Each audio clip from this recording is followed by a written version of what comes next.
Sam Howe Verhovek is a former national correspondent for the New York Times and the Los Angeles Times, as well as the author of Jet Age, The Comet, The 707, and The Race to Shrink the World. And he's recently written a piece for National Geographic titled, How Green Can We Make Air Travel and How Soon? Those are two questions that hopefully he'll be able to answer in this conversation. Sam Howe Verhovek, welcome to the Climate Pod. Thank you very much. Appreciate it. So right now, approximately how much does air travel contribute to global warming? So in terms of carbon emissions, it's probably around 2.5% of total percent of the problem. But because of sort of weird ways in which these emissions act in the upper atmosphere, it's actually probably a little more of the human contribution to the problem of global warming. Maybe somewhere between 4 and 5% seems to be the best expert estimate. Well, we are well into the transition to clean energy sources in the electric utility sector. And, we're at the beginning of what looks like this electrification of the automobile industry. Yep. But we're not seeing the same sort of revolutionary change in the airline industry yet. So what are the technical reasons that makes it difficult for planes to utilize some of the same clean energy technologies available for cars or other energy consuming processes? So the short answer is gravity. The longer answer is that almost everything you can think of that's sort of causing a revolution on the ground, whether it is the electrification, whether it's battery storage technology, solar panels, wind turbines, even hydrogen fuel cells, none of that at the moment has anybody been able to figure out how to apply to the challenge of, putting a couple hundred people in an airplane and lifting them to 30,000, 35,000 feet in the sky and flying them across the ocean or across the country. It's just a huge challenge. And it's not to say that we won't get there someday. And also, it's not to say that electric powered flight is not a real thing. It actually is in one interesting but small segment of the market. For smaller planes doing shorter hops, there are all kinds of interesting aircraft that are coming online. But again, you're not going to be flying on a 777 running on battery power anytime in the next few decades, if ever. That's because the energy density of liquid fuel is just so much greater right now than what batteries have. And I know fuel is a major cost for airlines. So you'd think that they'd want to make planes as fuel efficient as possible anyway to lower those costs. So how have airlines improved their fuel efficiency over the years? So it's interesting. And by the way, on that question of the density of liquid fuel, one of my favorite calculations from the story came from a British aerospace expert who estimated for me that it would take the power of about 4.5 million ordinary laptop batteries to get a 747 off the ground, except that you couldn't get it off the ground because the weight of 4.4 million batteries would be 7 times the weight of the plane. And I just thought that was sort of a neat way of illustrating that challenge. One thing that I found sort of an interesting little bit of cognitive dissonance in the reporting is, on one hand, you have to give the aircraft and the airline industry some credit. They have done amazing things over the years to make flying more efficient. Today's planes are more than twice as fuel efficient and really several times cleaner burning than the planes at the dawn of the jet age. And they've done all kinds of things in other aspects of flight. Just the weight of the materials used to build the aircraft has come down. So they are achieving these efficiencies, but every year it's on the order of, maybe an average of 2% increase in efficiency, whereas air travel has historically increased by an average of 5% a year. Obviously, it's taken way back by the pandemic, but even people in the industry are predicting that within some number of years, we'll get back to that sort of growth rate. And maybe we will, maybe we won't. Part of what I get into in the story, and which I'm sure we'll discuss, is the whole concept out there of flight shaming. This was a big thing in Europe, really before the pandemic began. The term is actually flygskam, which is a Swedish word that basically literally means flight shame. Greta Thunberg was sort of a big proponent of this, and it really was just emphasizing the idea to people that air travel does consume a huge amount of resources, per person that gets on an airplane to fly. And for most of us, the single biggest way that we could probably curb our own, carbon output, our own responsibility for global warming, would be to either stop flying or fly a lot less. I mean, we could talk about that. I mean, Yeah.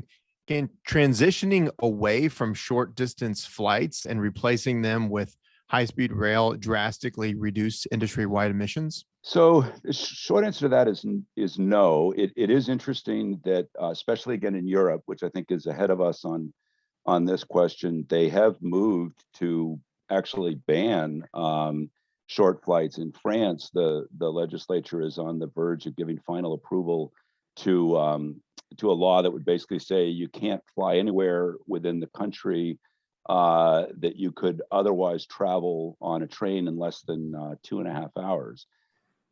But if you think about it, that actually is a relatively small part of the overall, aviation market for people that are, want to fly across the country or across the ocean. There's, that really isn't an alternative. And actually, in this country, there are very few city pairs you can get to in 2.5 hours on a train.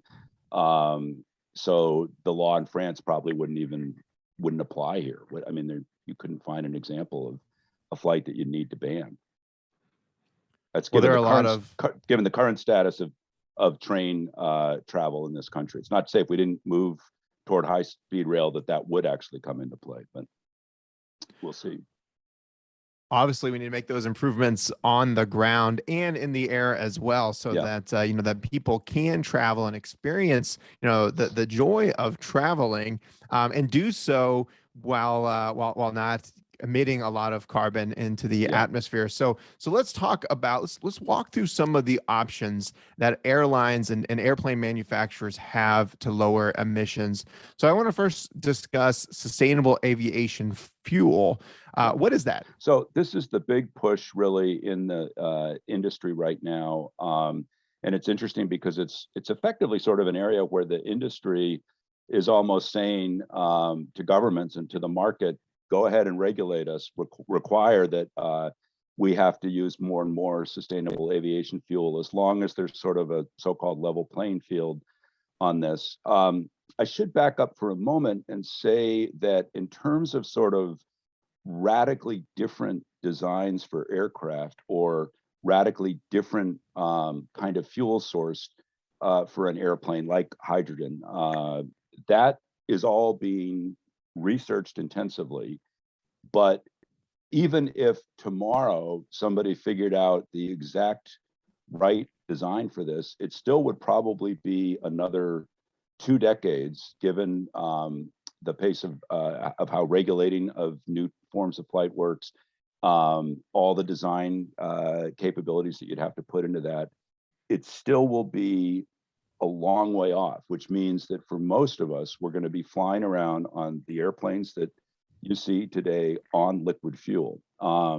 And so the whole idea of sustainable aviation fuel is to get away from fossil kerosene, which is the source of Jet A, the fuel that is used for most commercial airliners, and instead come up with some fuel that is less carbon intensive.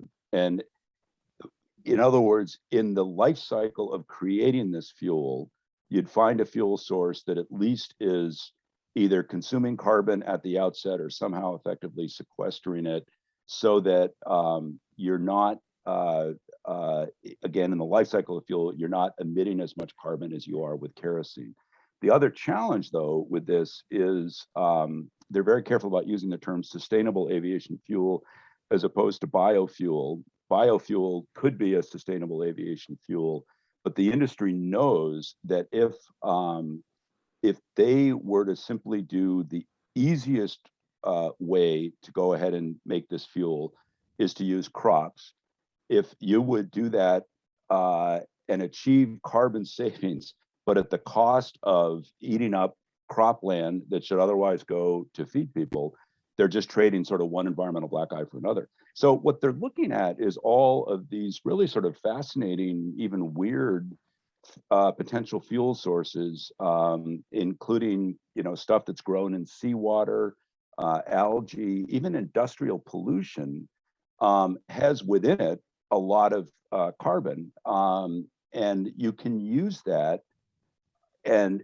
create a fuel out of that. It's basically a synthetic kerosene. You're sequestering a ton of carbon by doing that, and it's a complicated process. Right now, it's a very expensive process, and that's sort of the main reason that sustainable aviation fuel is really sort of a drop in the bucket. It's well under 1% of fuel now, but pretty much everybody in the industry, at least in Europe and in North America, is saying we have to move toward this fuel source in order to reduce the contribution that flight is making to the whole global climate change problem. And if I read the article correctly, the sustainable aviation fuel is also mixed with that standard or traditional Jet A fuel to make the complete fuel. So how much lower then would the emissions be than the traditional fuel? So the current rules on this are there's a max 50% blend of the synthetic kerosene with traditional fossil kerosene.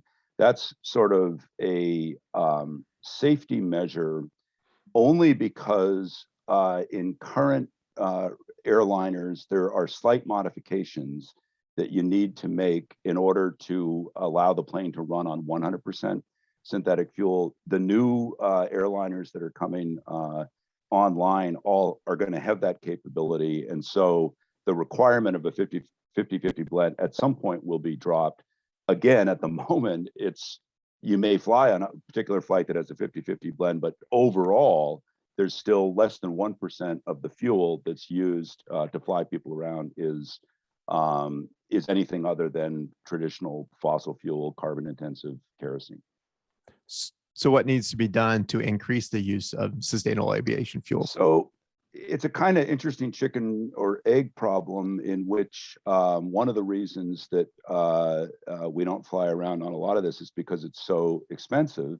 And on the other hand, the reason it's so expensive is that hasn't been a lot of demand for it. The proponents in the industry say, as we bring it to scale and as we get better at figuring out how to make this stuff, the price will drop. And in the long term, they think it'll be competitive with the price of fossil kerosene.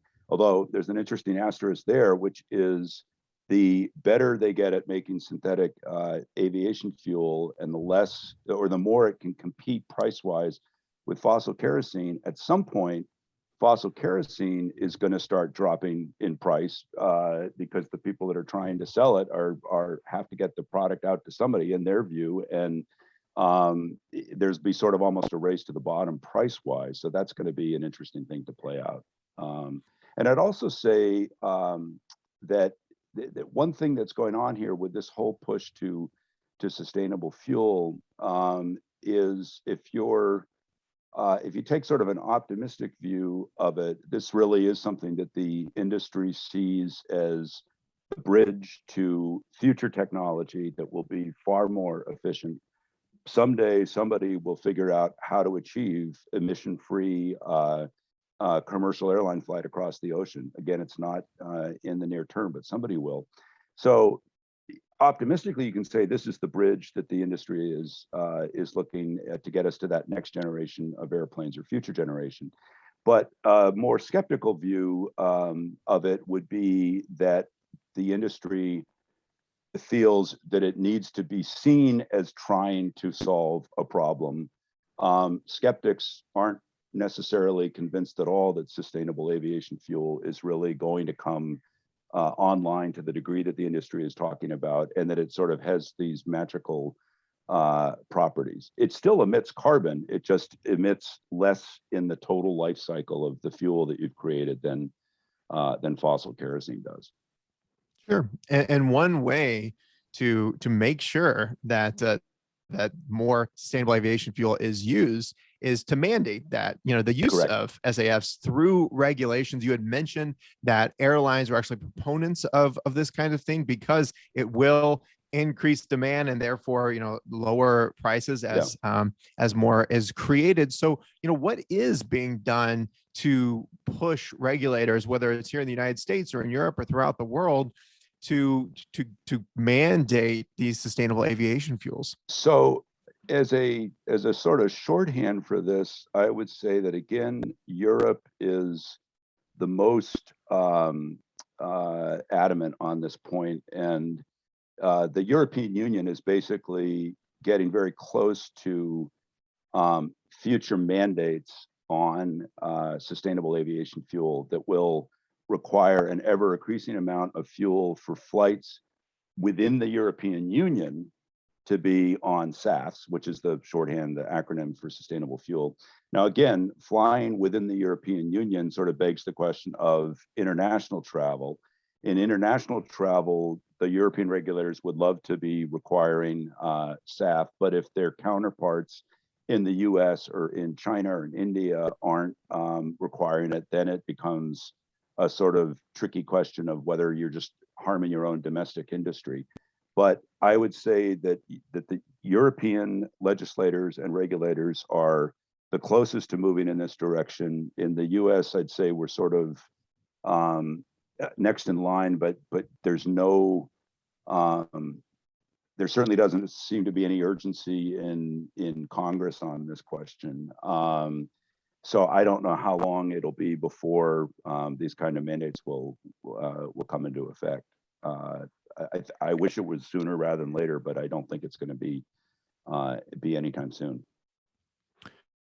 Well, we've seen electric utilities that have invested in huge coal and gas power plants, and they don't want to lose those assets. And airline companies have also invested in these huge fleets of airplanes designed to run on liquid fuel, on fossil fuels. And you alluded to this a little bit earlier, but how much do you think of an airline's interest in these sustainable fuels is merely a way to utilize their existing assets and not strand millions of dollars worth of planes?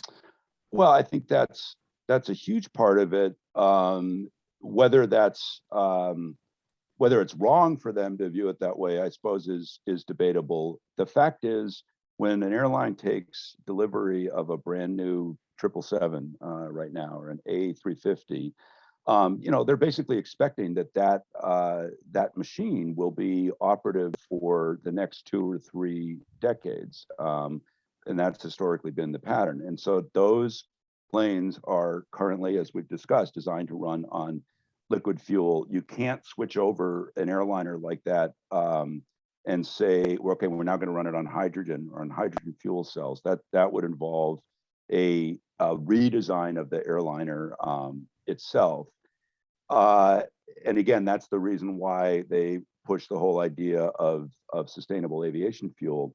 Whether if somebody came along and invented a plane that could run more efficiently on some, again, magical alternative fuel source, I think the industry would move pretty quickly toward adopting that. But that's just not anywhere in the near-term future. Airbus has announced that it's developing a set of airliners designed to run on hydrogen.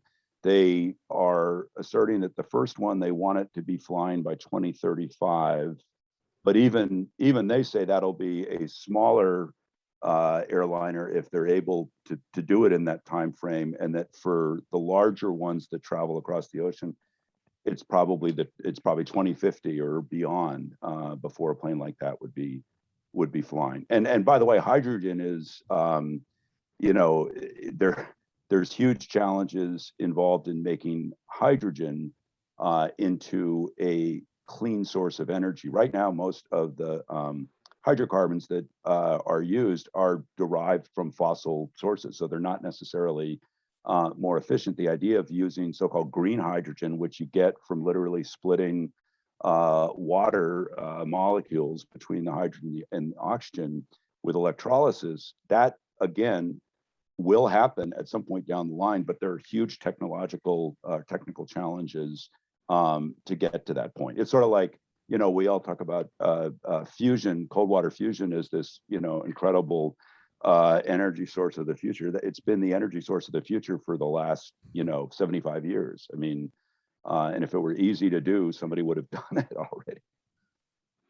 Well, you wrote about the innovations in entrepreneurship and just the rapid pace of flight technology in your book, Jet Age. Yeah. So why do you think then that we're not seeing the type of technological advances toward more sustainable air travel like we saw, at the pace that we saw just the airline industry, get off the ground, if you will, early and in the mid 20th century? Well, I think what was going on in the 1950s was sort of, the huge change, the huge sort of ability to go forward with jet engines compared to propeller-driven engines. That was a revolution, not just in sort of the efficiency of the airplane and the ability to carry a lot more people. It was a revolution in terms of the comfort of flight. I mean, the earlier propeller-driven airliners could be pretty dang bumpy. One of the things that really struck me in the 50s when people first started flying on jet airplanes, even more than the speed of it, they were astonished by the relative smoothness of the ride. And there were advertisements where people would show that you could take a quarter and put it on its side and it wouldn't immediately fall over the way it would have in a propeller plane. But once we sort of adopted the technology of the jet engine, in a weird way, if you think about it, we're not really flying around 60 years later. We're not flying in planes that look radically different from the 707, and we're not really flying faster. In fact, back in the 50s, when the 707s first started to fly, Continental Airlines did a promotion where they said you could buy your ticket on the plane, and this way you would only have to show up at the airport 10 minutes before flight time as opposed to 20. And you think about today, we all have to show up 2 hours early. And so, we're not, there hasn't been that radical improvement. In a way, that is testimony to sort of the genius of the early designers of those jet airliners. They basically got the design right and the concept right. And nobody since then has really figured out certainly a more efficient or really a faster way to travel. Yes, there was the Concorde and there was supersonic flight. That had incredible environmental problems that we don't, need to go into. And it also was so expensive that that was a rarefied part of the market. I certainly never flew on a supersonic plane. I had a friend that I ran into this summer who said she did fly it once, and she said that I think it struck her the most was getting off the plane and going to baggage claim, and there was Paul McCartney waiting at baggage claim to pick up his suitcase. I thought, well, that's pretty cool that Paul McCartney was there, but again, most people could not afford to fly around on the Concorde. And are you seeing any of these airliners or airplane manufacturers doing research into radically different technology that might come online in 15, 20 years? Yeah, absolutely. And that's one thing I do get into in the article. Both Airbus and Boeing and independent researchers have and are looking at very intensively aerodynamic concept known as blended wing body. And if you look at the design of these planes, and there are examples of it in the magazine, it looks like a plane that would be like a giant flying manta ray or something. It looks almost triangular in shape, a bit like Skunk Works, the Lockheed defense plane that was the super stealth thing. That is a more aerodynamically efficient way to fly, and you could, again, I want to say in theory, whether in reality we will find out, but in theory, you could design a plane and fly the same number of people, the same distance, and do it 20 to 40% more efficiently than with today's airliners. It would be a radically different concept for the interior of a plane. It would be much more like flying around in a movie theater in a way than it would be flying in the traditional sort of tube and wing planes that we're all used to. And it certainly is a feasible concept. Again, that's probably 2 decades at the earliest at happening, and that is not necessarily a done deal. There are problems with this design. Among other, there's a really weird, interesting sort of almost ergonomic challenge. If you have a plane like that right now, you really don't want to be flying at the edges of that plane, at the window side. It'd be like flying around in a roller coaster. You probably would lose your lunch pretty early. So that's like just one of many things that they would need to work out technologically in order for this thing to be approved. And then there's also, for regulators, they are very, very careful and very loath in a way to, approve a radically new, different way of flying unless they're fully convinced that it is as safe or safer than the astonishing level of safety that we have today. They will not approve it. Well, to stay on pace for no more than 1.5 degrees of warming above pre-industrial times, scientists have told us that global emissions need to be reduced by 45% by 2030, 9 years from now. I think I know the answer to this one, but based on your reporting, do you think the airline industry will be able to achieve such drastic emission reductions in just 9 years?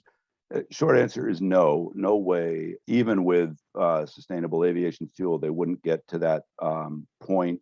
The only way that they could do it, and which many airlines claim that they're doing it, is with so-called carbon offsets. I know you've had podcasts about those. It's interesting, but it's a very controversial notion. And there are a lot of people who have good arguments that carbon offsets are either useless or even worse than useless, because they sort of give us all the sense of virtue that, well, it's not really bad that I'm taking this flight because I bought enough carbon offsets to plant X number of trees.